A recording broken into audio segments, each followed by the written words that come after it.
Good evening friends, can লাইফস্টাইলের নতুন একটি ব্লগে তোমাদের সকলকে স্বাগত জানাই। বন্ধুরা, কেমন আছো তোমরা সবাই? আশা করি সকলেই ভালো আছো, সুস্থ আছো। আমিও কিন্তু ভালো আছি। আজকে আমি ইভিনিংয়ে রাতের ডিনারের জন্য কি বানাবো ভাবছিলাম। তার জন্যই আমি একটা নিরামিষ পনিরের রেসিপি রেডি করে নিলাম। এই রেসিপিটা কিভাবে বানিয়েছি সেটাই তোমাদের সঙ্গে একটু শেয়ার করে নেব। দেখো দেখতে কীরকম হয়েছে, তোমরা দেখেই বুঝতে পেরে গেছো। চলো তাহলে স্টার্ট করি। প্রথমে আমি কড়াইয়ে সর্ষের তেল দিয়ে দিয়েছি, আর পনিরটা আমি একটু গরম জল আর নুন দিয়ে ভিজিয়ে রেখেছিলাম। সেই পনিরটাকে আমি নুন হলুদ দিয়ে একটু ভেজে নেব।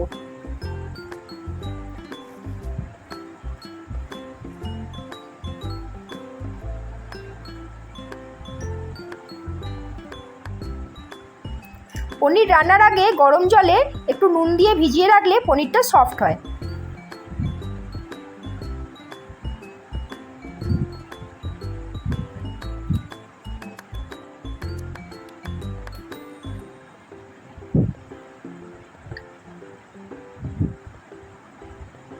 দেখো এইভাবে কিন্তু আমি সবকটা পনির লাল লাল করে সুন্দর করে ভেজে নিলাম। একইভাবে একটা আলু ছোট ছোট করে কেটে আমি ভেজে তুলে রেখেছি। এর মধ্যে দিয়ে দিলাম অল্প একটু গোটা জিরে,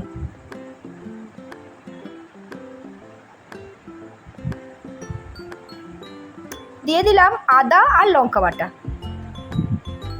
আজকে যেহেতু এটা নিরামিষ করব, সেই জন্য আমি কিন্তু রসুন বা পেঁয়াজ কিছুই ইউজ করিনি। দিয়ে দিলাম লবণ, হলুদ,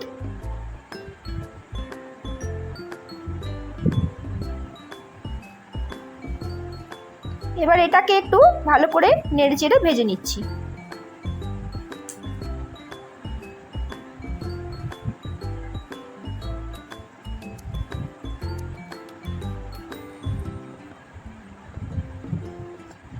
ভাজার সময় অল্প একটু জল দিয়ে দিলাম যাতে মশলাটা নিচে লেগে না যায়।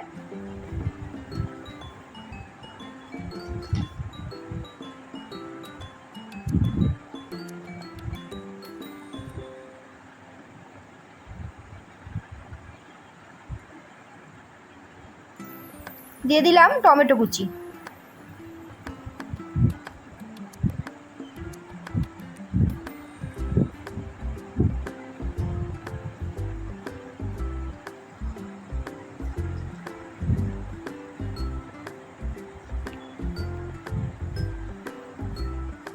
এবার একটু ঢাকা দিয়ে টমেটোটা নরম হতে দেব।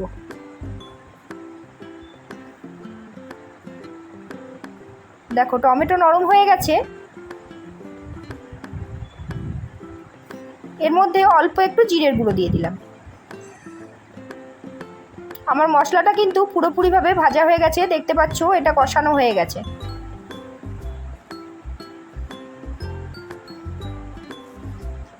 দিলাম অল্প একটু ধনের গুঁড়ো আর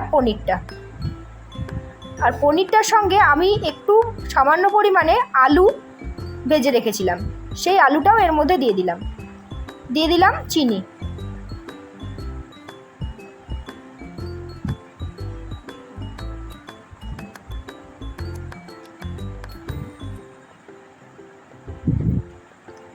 আলু ভাজার টাইমটা তোমাদেরকে দেখানো হয়নি, তাই জন্য তোমরা এখানে দেখতেই পাচ্ছ অল্প একটু আলু কিন্তু আমি ভেজে নিয়েছিলাম, একটা আলু।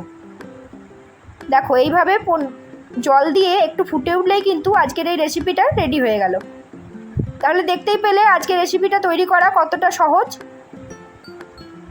এটা কিন্তু রুটির সঙ্গে বা পরোটার সঙ্গে খেতে খুব ভালো লাগে।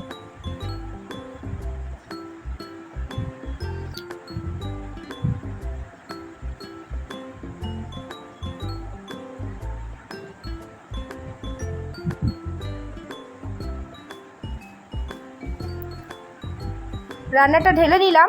এবার ওপর থেকে সামান্য একটুখানি ফ্রেশ ক্রিম ছড়িয়ে দেবো।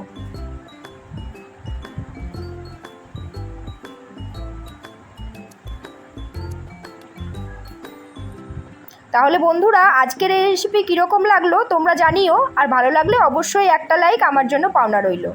আর কমেন্ট করে জানাও রেসিপিগুলো কীরকম লাগছে বা আমার ব্লগ কীরকম লাগছে। যারা অলরেডি আমার চ্যানেল সাবস্ক্রাইব করে নিয়েছো তাদের জন্য রইল অনেক অনেক ভালোবাসা। আর যারা নতুন নতুন আমার ব্লগ দেখছো তাদেরকে জানাবো অবশ্যই আমার চ্যানেলটা সাবস্ক্রাইব করে নিয়ে পাশে থাকা বেল আইকনটা টিপে দেবে, যাতে আমার চ্যানেলের সমস্ত নোটিফিকেশন তোমার কাছে পৌঁছে যায়। তাহলে চলো আজকের মতো টাটা, দেখা হচ্ছে আগামী দিনে নতুন কিছু নিয়ে।